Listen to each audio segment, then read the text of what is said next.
মনে হলো আওয়াজটা মোবাইলের ভেতর থেকে এলো। প্লিজ দিদি আমাকে ফোনের ভেতর থেকে বের করো। এক জাদুকর পাসওয়ার্ড দিয়ে ফোনের ভেতর লক করে রেখেছে। কিন্তু আমি তো পাসওয়ার্ড জানি না।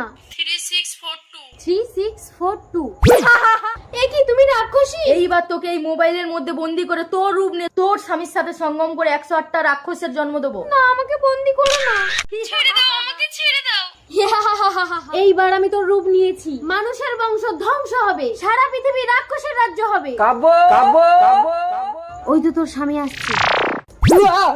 কি ব্যাপার কাব্য, এখানে দাঁড়িয়ে আছো, বাড়ি যাবে না? আমি রাক্ষসের সঙ্গম গণ্ডিতে আটকে গেছি স্তব। তুমি এখানে আমার সাথে সঙ্গম না করলে আমি মুক্তি পাবো না। এই ফাঁকা রাস্তায় সেটা কি করে সম্ভব কাব্য? তুমি গণ্ডির ভেতরে ঢুকে আমাকে স্পর্শ করলে কেউ আমাদের দেখতে পারবে না স্তব। তাই কই দেখি। ও রাক্ষসী, ওকে স্পর্শ করো না স্তব। মেরা নাম চাদু, আমি দেখাই জাদু, রাক্ষসী মোবাইলে কাবু। প্লিজ আমাকে মোবাইল থেকে মুক্তি দিন। এই তুমি কি সেই রাক্ষসী কোথায়? 3642। আমাকে মোবাইলের মধ্যে বন্দি করে ওই শয়তান রাক্ষস আমার স্বামীকে নিয়ে সঙ্গম করছে। এ কি, এ তো মহাসংকট। হিড়ি হিড়ি বামছি কি বাম বাম ছু। আমার কাজ হয়ে গেছে জাদুকর, আমার পেটে রাক্ষসের ডিম আছে। কাব্য তুমি এখানে, তাহলে ওটা কি? রাক্ষসী।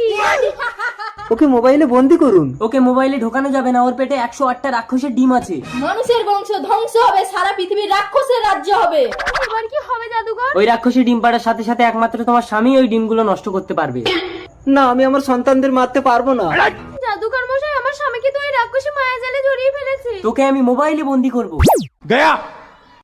আমাকে ছেড়ে দে, নইলে আমার রাক্ষসী কিন্তু তোদেরকে ছাড়বে না। সন্দেহ তো নেমে এলো, এবার কি হবে জাদুকর? এখন রাক্ষসের ডেরায় রাক্ষস সেনারা ডিমগুলোকে পাহারা দিচ্ছে। চলো, তুমি তোমার মোহ বলে ওদেরকে ঘুম পাড়িয়ে দেবে আর আমি ডেরায় আগুন লাগিয়ে দেবো। যা, রাক্ষসের ডিম সেদ্ধ হয়ে যা।